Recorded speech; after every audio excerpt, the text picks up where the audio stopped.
नमस्कार. उत्तम मराठी दिनविशेषमध्ये आपल्या सर्वांचं स्वागत. आजच्या दिवशी म्हणजे 9 डिसेंबर रोजी भारतात आणि जगभरात घडलेल्या काही महत्त्वाच्या घटनांविषयीची माहिती आज आपण जाणून घेणार आहोत. भारतीय संविधान सभेची पहिली बैठक 9 डिसेंबर 1946 रोजी नवी दिल्ली येथील संविधान सभागृहात झाली. भारताच्या इतिहासातील हा एक महत्त्वाचा क्षण होता, जेव्हा स्वतंत्र भारताची राज्यघटना तयार करण्याची प्रक्रिया सुरू झाली. या ऐतिहासिक सभेचे अध्यक्ष डॉक्टर सच्चिदानंद सिन्हा होते, ज्यांची संविधान सभेचे अंतरिम अध्यक्ष म्हणून निवड करण्यात आली होती. लोकशाही मूल्यांवर आधारित आणि सर्व नागरिकांना समान अधिकार देणारी स्वतंत्र भारताची राज्यघटना तयार करणं हा त्याचा उद्देश होता. पुढे डॉक्टर राजेंद्र प्रसाद यांना संविधान सभेचे स्थायी अध्यक्ष करण्यात आले. संविधान सभेचा हा प्रस्ताव 2 वर्ष 11 महिने आणि 18 दिवस चालला आणि त्या दरम्यान 11 अधिवेशनं झाली. या प्रक्रियेच्या शेवटी 26 नोव्हेंबर 1949 रोजी भारतीय राज्यघटना स्वीकारण्यात आली, जी 26 जानेवारी 1950 रोजी लागू झाली. राव तुलाराम सिंह यांचा जन्म 9 डिसेंबर 1825 रोजी हरियाणातील रेवाडी इथं झाला. ते 1857च्या पहिल्या भारतीय स्वातंत्र्य युद्धातील प्रमुख नेत्यांपैकी एक होते. राव तुलाराम यांनी ब्रिटिश राजवटी विरुद्धच्या बंडात महत्वाची भूमिका बजावली.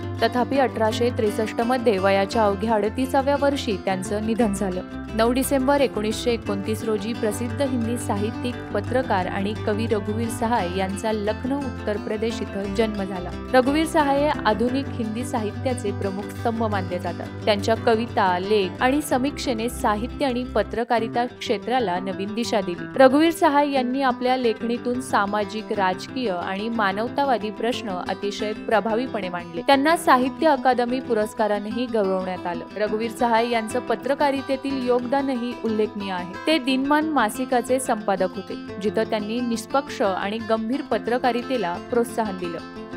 9 डिसेंबर 1979 हा दिवस इतिहासातील एक महत्त्वाचा दिवस म्हणून स्मरणात ठेवला जातो, जेव्हा शास्त्रज्ञांच्या विशेष आयोगानं अधिकृतपणे घोषित केलं की देवी रोग पूर्णपणे नष्ट झाला आहे. ही घोषणा जागतिक आरोग्य संघटनेनं केली आणि ही वैद्यकीय शास्त्रातील सर्वात मोठी उपलब्धी मानली जाते. स्मॉल पॉक्स अर्थात देवी हा एक प्राणघातक विषाणूजन्य रोग शतकानुशतके मानवतेसाठी घातक ठरला होता. यामुळे लाखो लोकांचा मृत्यू झाला आणि परिणामी अनेकांना गंभीर शारीरिक अपंगत्व आलं. 1967 मध्ये WHO देवी रोगाविरुद्ध जागतिक निर्मूलन कार्यक्रम सुरू केला. कार्यक्रम मुख्यत्वे लसीकरण मोहिमा, पाळत ठेवणं आणि प्रतिबंध यावर आधारित होता. 9 डिसेंबर 1979 रोजी शास्त्रज्ञांच्या विशेष आयोगानं पुष्टी केली की 1977 मध्ये देवीचं शेवटचं प्रकरण नोंदवलं गेलं होतं आणि आता हा रोग पूर्णपणे नष्ट झाला आहे. 1980 मध्ये WHO अधिकृतरित्या जगभरातून त्यांचं निर्मूलन घोषित केलं. असा दावा केला जातो की चेचक हा पहिला आणि एकमेव मानवी संसर्गजन्य रोग आहे